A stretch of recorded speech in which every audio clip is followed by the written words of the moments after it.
जय हिंद दोस्तों, स्वागत है आपका हमारे YouTube चैनल में। आज के वीडियो में हम लेकर आए हैं आपके लिए महत्वपूर्ण क्वेश्चन आंसर हिंदी साहित्य के। वीडियो पूरा अवश्य देखिए आप। अगर आप चैनल पर पहली बार आए हैं तो चैनल को सब्सक्राइब कर लें, वीडियो को लाइक कर लें और ज़्यादा से ज़्यादा वीडियो को शेयर करें ताकि अन्य लोग भी यह वीडियो देख सकें। तो चलिए आज का फर्स्ट क्वेश्चन यहाँ पर देख लेते हैं। सभी लोग यहाँ पर बताएंगे क्या होगा इसका सही आंसर। तो बताइए, यहाँ पर आज का फर्स्ट क्वेश्चन दिया गया है, आरी नींद लाल को आजा, उसको करके प्यार सुला जा। उपरोक्त काव्य पंक्तियां जो हैं, ये पंक्तियां आपके लिए बताना है किसकी हैं ये पंक्तियां, बताइए। क्वेश्चन नंबर आपका 1 है, महत्वपूर्ण क्वेश्चन आपसे पूछा गया है और इसका जो सही आंसर है वह आपका सही आंसर यहाँ पर क्या होगा, राइट आंसर। तो बिल्कुल सही आंसर बताया है कि ये जो पंक्तियां हैं ये हरिऔध जी की पंक्तियां मानी जाती हैं। तो विकल्प नंबर आपका बी यहाँ पर सही आंसर होगा, हरिऔध राइट आंसर है। जीर्ण जनपद प्रबंध काव्य के रचनाकार कौन है? क्वेश्चन नंबर 2 का सही आंसर बताना है। क्वेश्चन नंबर 2 का सही आंसर बताइए। जीर्ण जनपद प्रबंध काव्य के रचनाकार कौन है?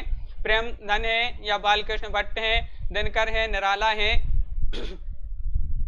तो क्वेश्चन नंबर आपका यहाँ पर 2 है और 2 का सही आंसर है जीर्ण जनपद प्रेमधन आपका राइट आंसर है। विकल्प नंबर 1 आपका सही आंसर होगा, बिल्कुल सही, बहुत बढ़िया। जिन्होंने विकल्प नंबर 1 बताया है उनका यहाँ पर सही आंसर होगा।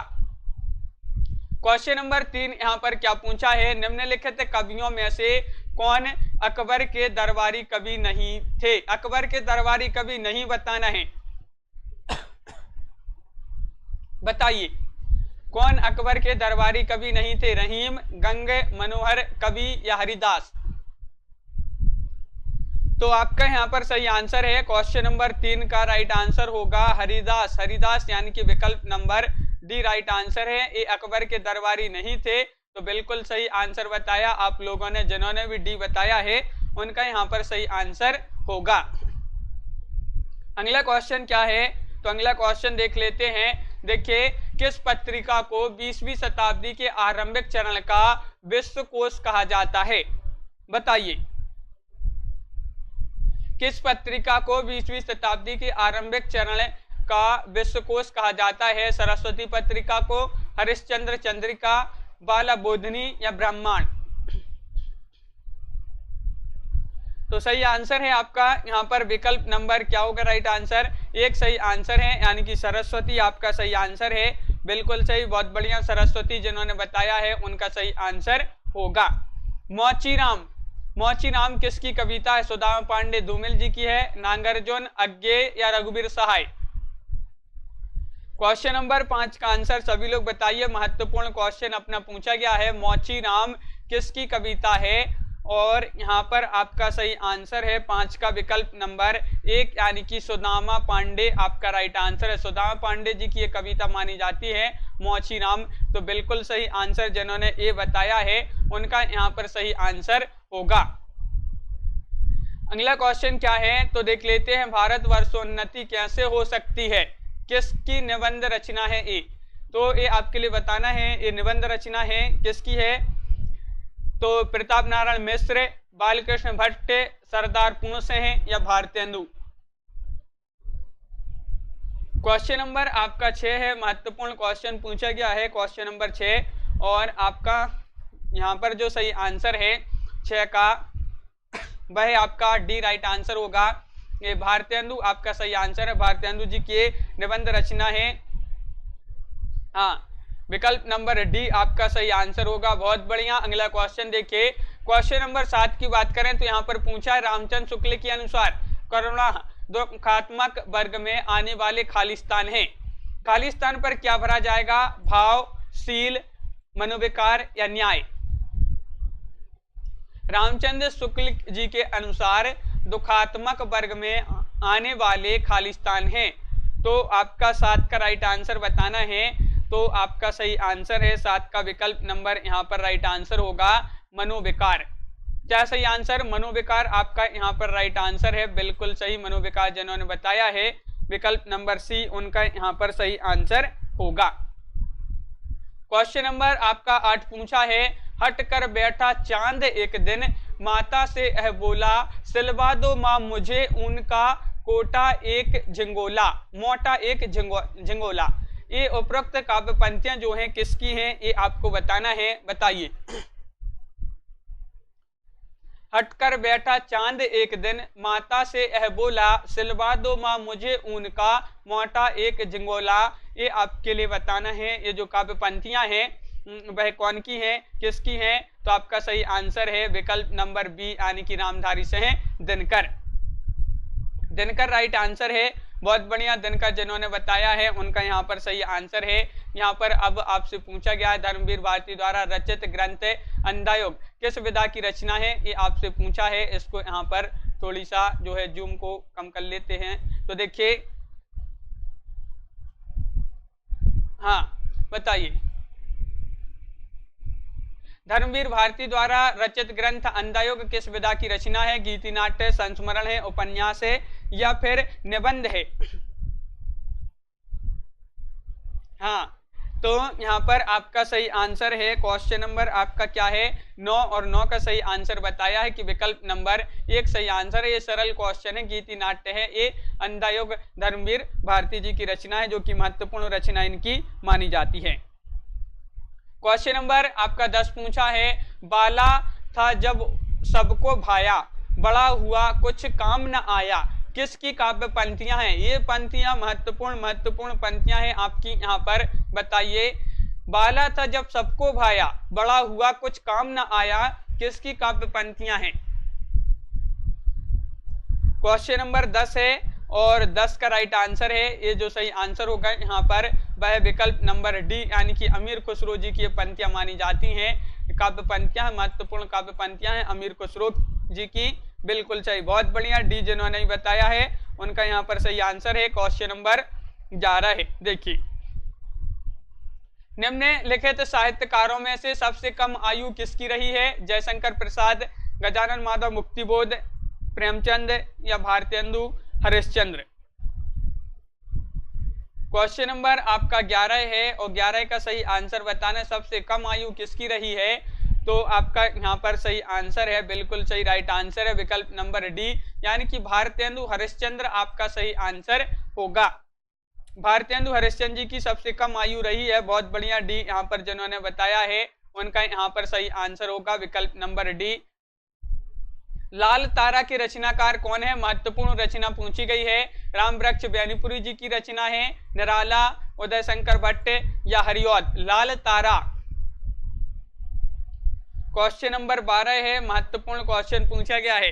सभी लोग वीडियो को लाइक अवश्य करते जाएंगे, जिन्होंने अभी तक वीडियो को लाइक नहीं किया है। और 12 का बता दिया कि रामवृक्ष बैनीपुरी जी की रचना मानी जाती है लाल तारा, तो विकल्प नंबर 1 आपका सही आंसर होगा, बिल्कुल सही।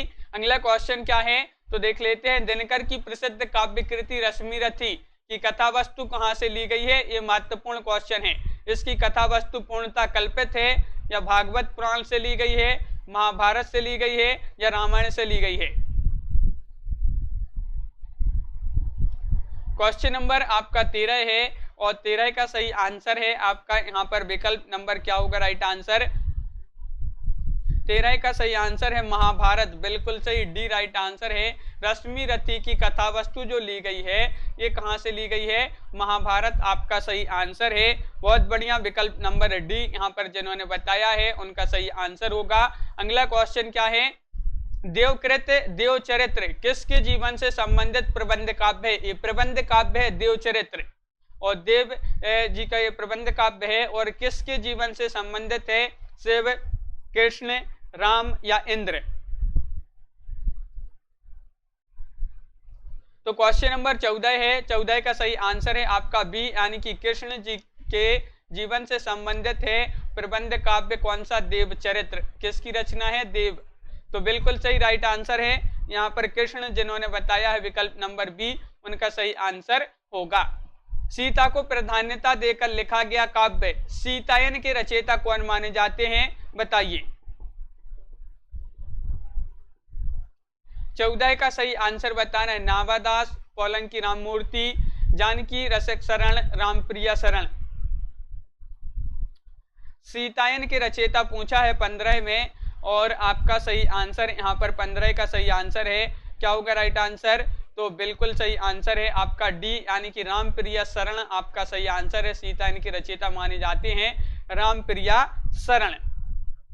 बिल्कुल सही। सभी के कमेंट यहाँ पर देखते जा रहे हैं और सभी के नाम भी लिए जाएंगे आखिरी में। क्वेश्चन नंबर 16 की बात करें तो यहाँ पर पूछा है कि माइकल मधुसूदन दत्तकृत मेघनाद वध का हिंदी अनुवाद किसने किया है? इस कृति का हिंदी अनुवाद किया गया है मेघनाद वध का, तो मैथिली शरण गुप्त, बालकृष्ण भट्ट या फिर रामचंद्र शुक्ल या महावीर प्रसाद द्विवेदी जी ने किया है। किसने किया है हिंदी अनुवाद?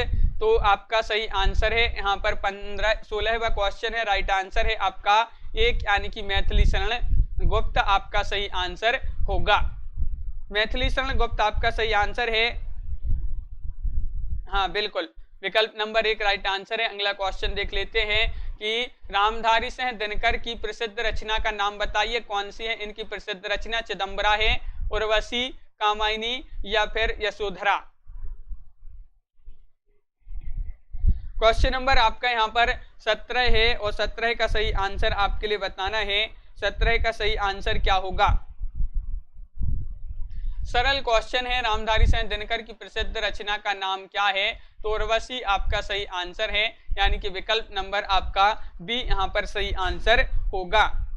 बी राइट आंसर है, उर्वशी बिल्कुल सही आंसर। जिन्होंने उर्वशी बताया है उनका यहाँ पर सही आंसर होगा। अगला क्वेश्चन देखते हैं कि धर्मवीर भारती की काव्यकृति कनुप्रिया में किसका वर्णन हुआ है? क्वेश्चन नंबर आपका 18 है और 18 का सभी लोग यहाँ पर सही आंसर बताएंगे।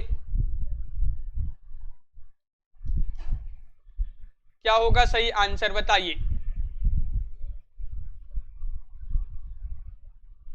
धर्मवीर भारती की काव्य कृति कनुप्रिया में किसका वर्णन हुआ है, ये पूछा है आपसे यहाँ पर। तो आपका यहाँ पर बिल्कुल सही राइट आंसर है। क्वेश्चन नंबर 18 का विकल्प नंबर 1 राधा के नवीन रूप का वर्णन इसी में हुआ है। किसमें? कनुप्रिया में। किसकी रचना है? धर्मवीर भारती जी की। अगला क्वेश्चन क्या है तो देख लेते हैं। निम्नलिखित में से किस रचनाकार ने अपना लेखन गद्य तक ही सीमित रखा? गद्य तक सीमित किसने अपना जो लेखन है वह सीमित रखा गद्य तक? रामविलास शर्मा, रामचंद्र शुक्ल, प्रेमचंद या नगेंद्र जी ने? तो क्वेश्चन नंबर 19 है और 19 का सही आंसर है आपका विकल्प नंबर यहाँ पर जो सी है वह आपका सही आंसर है, यानी कि प्रेमचंद्र आपका राइट आंसर होगा। हाँ, विकल्प नंबर सी राइट आंसर होगा। प्रेमचंद्र जिन्होंने सी बताया है उनका यहाँ पर सही आंसर है। अगला क्वेश्चन क्या है तो देख लेते हैं। सोए पलाश दहकेंगे शीर्षक नवगीत संग्रह के रचनाकार कौन है?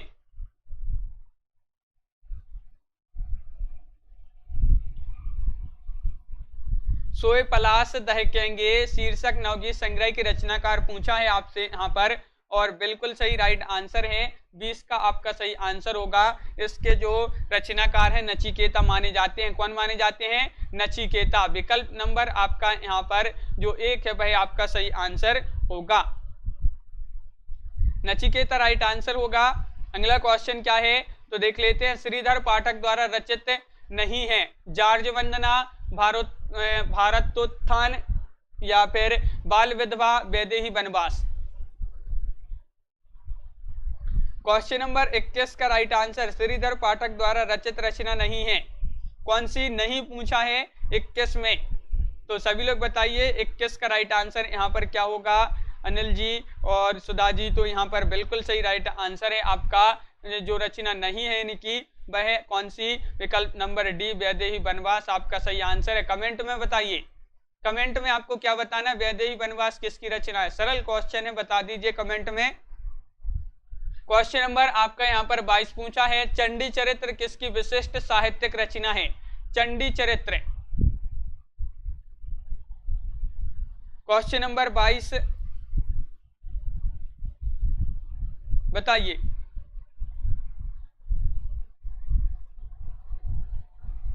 चंडी चरित्र किसकी विशिष्ट साहित्यिक रचना है? क्वेश्चन नंबर 22 है और आपका सही आंसर है, बिल्कुल सही राइट आंसर होगा।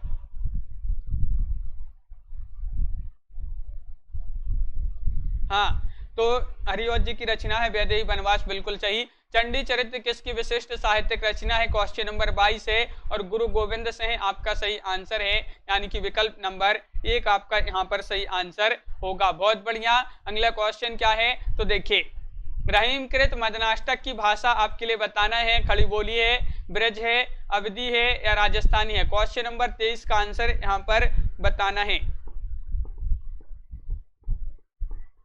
क्वेश्चन नंबर 23 का आंसर बताइए सभी लोग। रहीमकृत मदनाष्टक की भाषा पूछा है, जो कि महत्वपूर्ण क्वेश्चन आपसे यहाँ पर पूछा गया है 23वां, और इसका जो सही आंसर है 23 का वह विकल्प नंबर आपका 1 सही आंसर होगा, यानी कि खड़ी बोली आपका सही आंसर है। खड़ी बोली सही आंसर है, बिल्कुल सही आंसर विकल्प नंबर 1 जिन्होंने बताया है खड़ी बोली, उनका सही आंसर होगा। बहुत बढ़िया, यहाँ पर बहुत सारे लोगों ने सही आंसर बताया है, बिल्कुल सही, जिन्होंने 1 बताया सही आंसर। अगला क्वेश्चन क्या है, निम्नलिखित में से कौन सुमेलित नहीं है। तो देखिए आपसे सुमेलित नहीं पूछा है 23 में, गीत गोविंदानंद, भारतेंदु, या फिर नागरी नीरद प्रेमघन, पृथ्वीराज प्रयाण, राधा कृष्ण दास, आनंद मंजरी, बाल मुकुंद गुप्ते। क्वेश्चन नंबर 24 है और आपका सही आंसर है 24 का विकल्प नंबर क्या होगा राइट आंसर, आनंद मंजरी, बाल मुकुंद गुप्त। ये जो है सम्मिलित नहीं है, तो आप बता दीजिए यहाँ पर आनंद मंजरी के जो लेखक है वह कौन है, बताइए। तो क्वेश्चन नंबर यहाँ पर 24 का डी यहाँ पर सही आंसर होगा।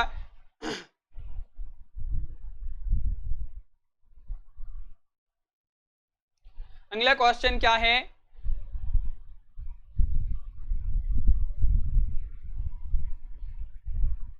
अगला क्वेश्चन देखिए, यहाँ पर क्वेश्चन नंबर आपका यहाँ पर पूछा है कि कौन सा सम्मिलित नहीं है। यहाँ पर भी आपके लिए बताना है कौन सा सम्मिलित नहीं है।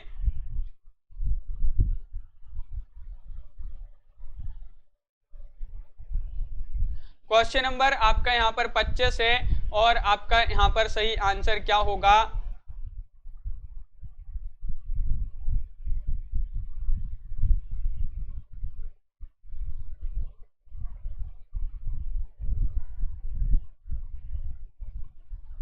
हाँ, तो बिल्कुल सही आंसर है, क्वेश्चन नंबर 25 का आपका राइट आंसर है।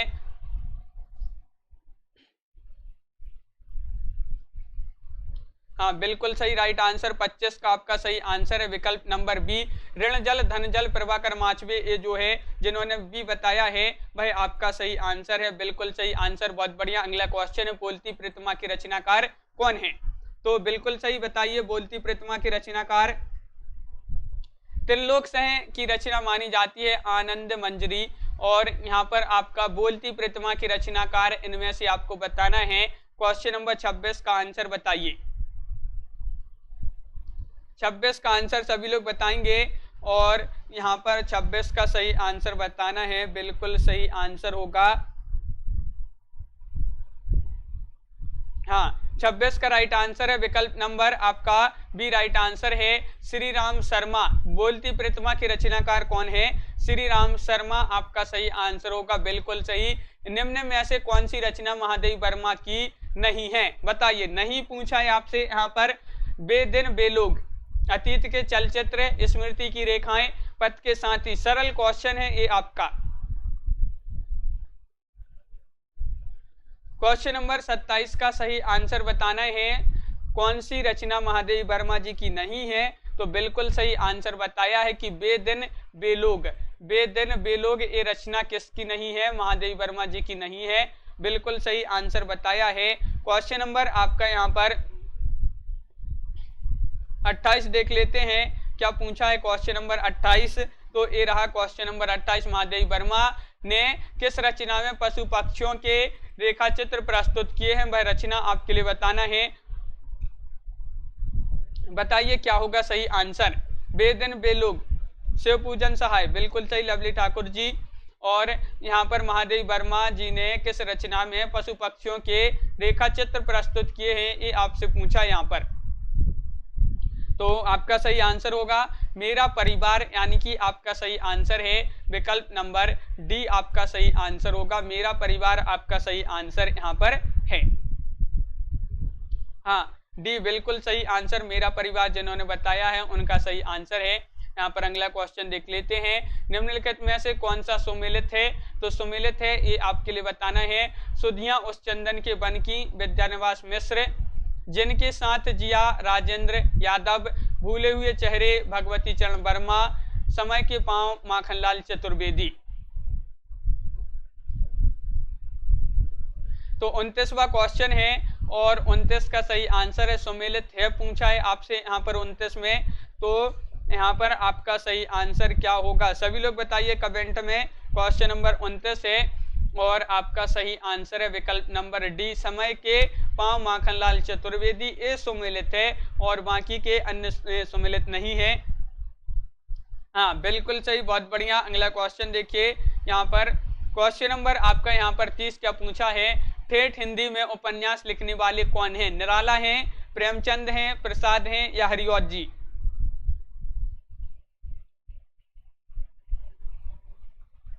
क्वेश्चन नंबर आपका यहाँ पर 30 है, महत्वपूर्ण क्वेश्चन पूछा गया है और 30 का राइट आंसर बताना है। तो यहाँ पर आपका सही आंसर है, बिल्कुल सही आंसर बताया है। ठेठ हिंदी में उपन्यास लिखने वाले जो हैं वह कौन है? हरिऔध आपका सही आंसर है, यानी कि विकल्प नंबर डी आपका सही आंसर होगा। जहाज का पंछी किस प्रकार का उपन्यास है? ए आंचलिक है, ऐतिहासिक है, सामाजिक है या मनोवैज्ञानिक है? जहाज का पंछी किस प्रकार का उपन्यास है? क्वेश्चन नंबर आपका 31 है और 31 का सही आंसर आपका यहाँ पर राइट आंसर क्या होगा? तो बिल्कुल सही आंसर है यहाँ पर विकल्प नंबर यहाँ पर 31 का डी राइट आंसर है, मनोवैज्ञानिक आपका सही आंसर होगा। जहाज का पंछी किस प्रकार का उपन्यास है? मनोवैज्ञानिक है। और यहाँ पर पूछा बिहारी सतसई में दोहे हैं, कितने हैं ये आपके लिए बताना है। 500, 718, 719, 723। क्वेश्चन नंबर 32 है और महत्वपूर्ण क्वेश्चन आपसे पूछा गया है। 32 का सही आंसर बताना है बिहारी सतसई। और आपका यहाँ पर सही आंसर है 719 दोहे हैं, बिल्कुल सही। यहाँ पर देखिए 719 दिए हैं, कहीं कहीं विकल्प में आपको 713 भी दिए होंगे और कहीं कहीं 723 भी दिए होंगे। तो ये आपके लिए विकल्प के अनुसार यहाँ पर होंगे। जैसे यहाँ पर 713 दिए होते तो 19 नहीं दिए होते। इस प्रकार आपको जो है ये याद रखना है, अलग अलग दिए रहते हैं सभी जो है अलग अलग पुस्तकों में। अगला क्वेश्चन क्या है तो देख लेते हैं। घनानंद की कृतियां किस भाषा में हैं? बताइए। हाँ, घनानंद की कृतियां किस भाषा में हैं? अवधी में है, खड़ी बोली में है, ब्रज भाषा में है, मैथिली में है? बताइए।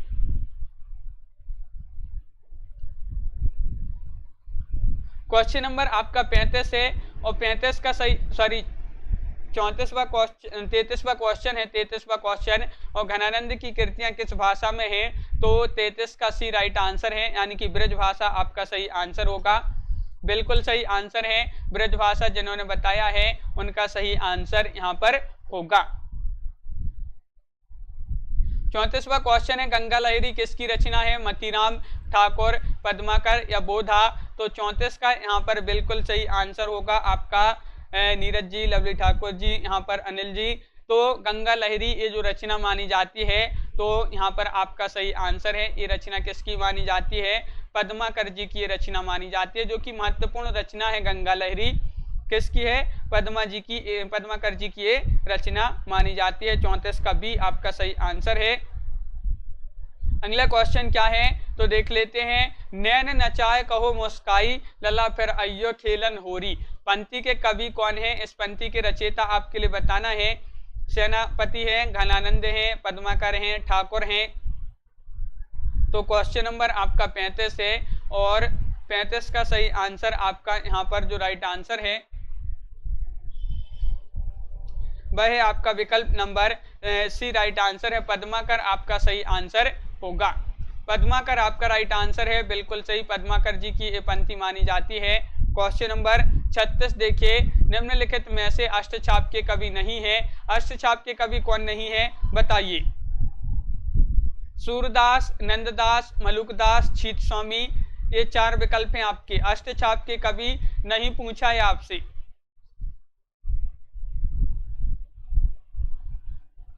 तो 36वां सही आंसर, 36 का सही आंसर बताना है। नहीं पूछा है तो आपका सही आंसर है 36 का प्रमोद जी, बिल्कुल सही। मलुकदास आपका सही आंसर होगा। मलुकदास जिन्होंने बी बताया है उनका यहाँ पर सभी लोगों का सही आंसर है मासूम जी, बिल्कुल सही। पुष्टि मार्ग का प्रवर्तन किसने किया था? सूरदास जी ने, वल्लभाचार्य, मध्वाचार्य या फिर रामानुजाचार्य ने? क्वेश्चन नंबर 37 है, महत्वपूर्ण क्वेश्चन है। पुष्टि मार्ग के प्रवर्तन जो है, प्रवर्तन किसने किया था? तो आपका यहाँ पर 37 का जो सही आंसर है वह आपका राइट आंसर विकल्प नंबर बी राइट आंसर होगा, यानी कि वल्लभाचार्य आपका सही आंसर यहाँ पर होगा। वल्लभाचार्य राइट आंसर होगा। बहुत बढ़िया, सभी लोग यहाँ पर, बहुत सारे लोग सही आंसर बताते जा रहे हैं। रासो ग्रंथ किस भाषा में लिखे गए थे? क्वेश्चन नंबर आपका यहाँ पर 38 है, बताइए। खड़ी बोली में या फिर ब्रज भाषा में, अवधी में, डिंगल पिंगल में? क्वेश्चन नंबर 38 का राइट आंसर बताइए। महत्वपूर्ण क्वेश्चन है। सभी लोग वीडियो को लाइक भी अवश्य करते जाएंगे जिन्होंने अभी तक वीडियो को लाइक नहीं किया है। और यहाँ पर रासो शब्द किस भाषा में लिखे गए थे? तो डिंगल पिंगल आपका जो डी है वह आपका सही आंसर होगा यहाँ पर, बिल्कुल सही। डिंगल पिंगल आपका सही आंसर है। क्वेश्चन नंबर 39 पूछा है, महापुराण की रचनाकार कौन है? अब्दुल रहमान है, पुष्पदंत है, धनपाल है या स्वयंभू है?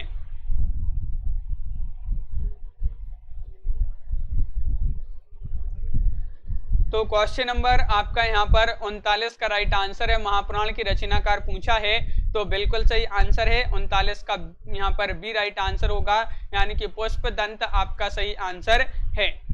पुष्पदंत राइट आंसर है। बहुत बढ़िया, सभी लोगों ने सही आंसर बताया है कि पुष्पदंत आपका सही आंसर है। अगला क्वेश्चन है, हिंदी खड़ी बोली किस अपभ्रंश से विकसित हुई है? मागधी से, अर्धमागधी से, स्वरसैनी से या पैसाची से?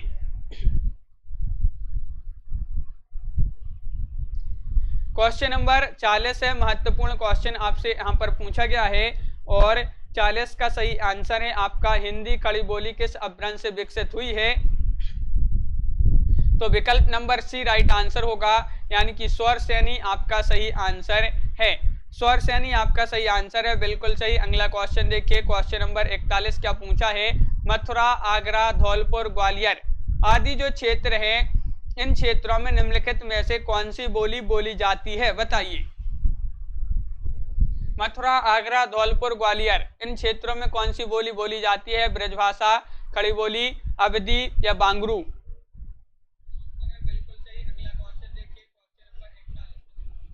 तो आपका यहाँ पर 41 का राइट आंसर होगा। इन क्षेत्रों में बोली जाती है ब्रजभाषा, यानी कि विकल्प नंबर 1 आपका यहाँ पर सही आंसर है, बिल्कुल सही। ब्रजभाषा इन क्षेत्रों में मथुरा, आगरा, धौलपुर, ग्वालियर में बोली जाती है। हिंदी, हिंदू और हिंदुस्तान शब्द जो है किस भाषा के हैं? संस्कृत, फारसी, हिंदी या देशज? क्वेश्चन नंबर आपका 42 है और 42 का आंसर बताना है। हिंदी, हिंदू, हिंदुस्तान शब्द किस भाषा के हैं? तो आपका यहाँ पर सही आंसर है 42 का फारसी राइट आंसर होगा, यानी कि विकल्प नंबर जो सी है वह आपका सही आंसर है, बिल्कुल सही। फारसी राइट आंसर होगा। क्वेश्चन नंबर आपका यहाँ पर 43 क्या पूछा है? कोरवी भाषा का उदय किससे हुआ है? पश्चिमी हिंदी से, राजस्थानी हिंदी से, पूर्वी हिंदी से या बिहारी से? तो क्वेश्चन नंबर 43 है और 43 का आंसर बताना है। क्या है इसका सही आंसर? कोरवी भाषा जो है इसका उदय बताना है किससे हुआ है? तो 43 का राइट आंसर है अनिल जी, बहुत बढ़िया। 43 का सही आंसर होगा, कोरवी भाषा का उदय हुआ है पश्चिमी हिंदी से, यानी कि विकल्प नंबर 1 आपका सही आंसर होगा। विकल्प नंबर 1 राइट आंसर है, बिल्कुल सही। क्वेश्चन नंबर 44 देखते हैं, छत्तीसगढ़ी किस भाषा की बोली है? बताइए। छत्तीसगढ़ी बताना है पश्चिमी हिंदी, राजस्थानी, बिहारी या पूर्वी हिंदी? तो क्वेश्चन नंबर 44 है और 44 का राइट आंसर बताना है। और यहाँ पर बिल्कुल सही आंसर बताया है। जो छत्तीसगढ़ी है ये किस भाषा की बोली है? तो पूर्वी हिंदी आपका सही आंसर है, यानी कि डी राइट आंसर। यहाँ पर 44 का डी जिन्होंने बताया है उनका यहाँ पर सही आंसर होगा, डी होगा सही आंसर, बिल्कुल सही। अगला क्वेश्चन देखिए, क्वेश्चन नंबर 45 क्या पूछा है, ये रहा। मेवाती किस उपभाषा वर्ग की बोली है? मेवाती। क्वेश्चन नंबर 45 है, पूर्वी हिंदी, राजस्थानी हिंदी, बिहारी हिंदी या पहाड़ी हिंदी?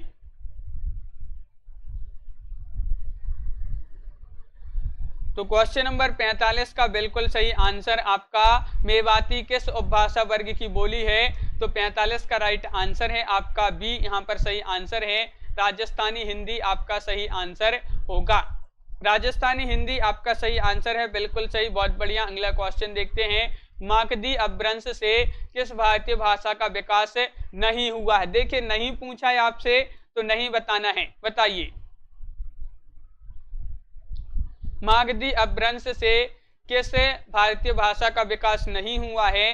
क्वेश्चन नंबर 46 है और बिहारी, असमिया, बंगाली या मराठी? तो आपका 46 का राइट आंसर है डी, यानी कि मराठी आपका सही आंसर होगा।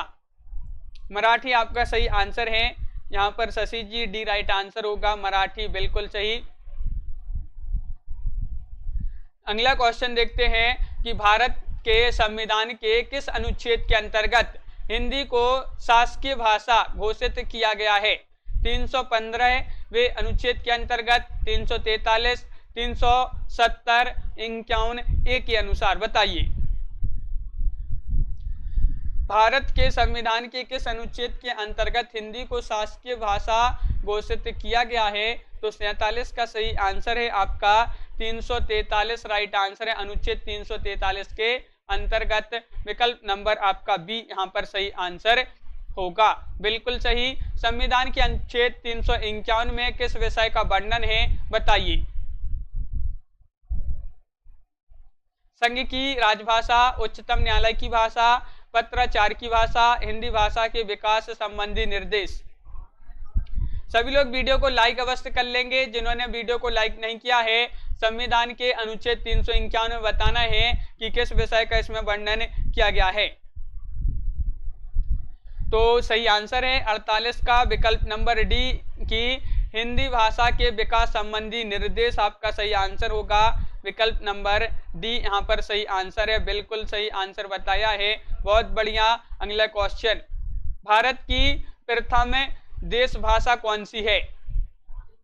संस्कृत, पाली, प्राकृत या अपभ्रंश? हाँ बिल्कुल सही, बहुत बढ़िया। यहाँ पर सभी लोग सही आंसर बताते जा रहे हैं, बिल्कुल सही। क्वेश्चन नंबर आपका यहाँ पर 49 है और 49 का सभी लोग आंसर बताइए। भारत की प्रथम देश भाषा पूछा है, भारत की पूछा है 49, हाँ 49वां क्वेश्चन है और यहाँ पर बिल्कुल सही राइट आंसर है 49 का बी राइट आंसर होगा, यानी कि भारत की प्रथम देश भाषा पूछा है, पाली राइट आंसर होगा। विकल्प नंबर बी आपका सही आंसर है, पाली राइट आंसर है, बिल्कुल सही। अगला क्वेश्चन क्या है तो देख लेते हैं, ये है, देवनागरी लिपि की सबसे बड़ी विशेषता क्या है? बताइए। देवनागरी लिपि की सबसे बड़ी विशेषता हिंदी भाषा की लिपि होना, प्राचीन लिपि होना, अनेक भारतीय भाषाओं की लिपि होना, सर्वाधिक वैज्ञानिक लिपि होना, एक ध्वनि के लिए एक संकेत होना। तो क्वेश्चन नंबर 50 है, महत्वपूर्ण क्वेश्चन है, आखिरी क्वेश्चन है आज का और यहाँ पर आपका सही आंसर है देवनागरी लिपि का सबसे बड़ी विशेषता बताना है, तो आपका सही आंसर है बिल्कुल सही, बहुत बढ़िया। 50 का राइट आंसर है विकल्प नंबर डी की सर्वाधिक वैज्ञानिक लिपि होना और एक ध्वनि के लिए एक संकेत होना, यानी कि डी राइट आंसर होगा, बिल्कुल सही, बहुत बढ़िया। डी जिन्होंने यहाँ पर बहुत सारे सभी लोगों ने सही आंसर बताए हैं, बहुत बढ़िया। इस प्रकार यहाँ पर अपने महत्वपूर्ण क्वेश्चन कंप्लीट हुए हैं। कैसा लगा ये वीडियो कमेंट में सभी लोग बताएं। एक बार वीडियो को लाइक अवश्य कर लें, जिन्होंने अभी तक वीडियो को लाइक नहीं किया है सभी लोग वीडियो को लाइक करके अवश्य जाएंगे। कल्पना जी, उदय जी, नर्मदा जी, अमिता जी, लवली ठाकुर जी, विश्वास मलिक जी और नर्मदा गुप्ता जी, राम किशन जी, प्रतिभा जी, अनिल कुमार जी, अमिता जी, मीनाक्षी जी, नीरज जी, फ्रीडम जी, अनिल जी, प्रमोद जी और शशि जी, नीरज जी, बिल्कुल सभी के लिए बहुत बहुत धन्यवाद। कल्पना जी, शशि जी, मीनाक्षी जी, लवली ठाकुर जी, आस्था जी, नर्मदा जी, उदय जी, अनिल जी। अनिल जी, कौन सा मॉडल पेपर?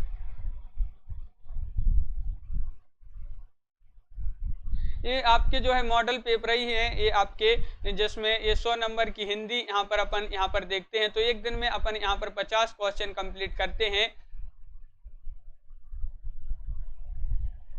फ्रीडम जी, शिवानी जी, उदय जी, मीनाक्षी जी,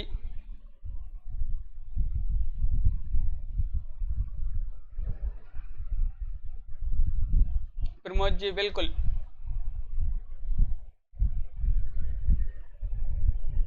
तो आज की वीडियो में बस इतना ही। सभी के लिए बहुत बहुत धन्यवाद।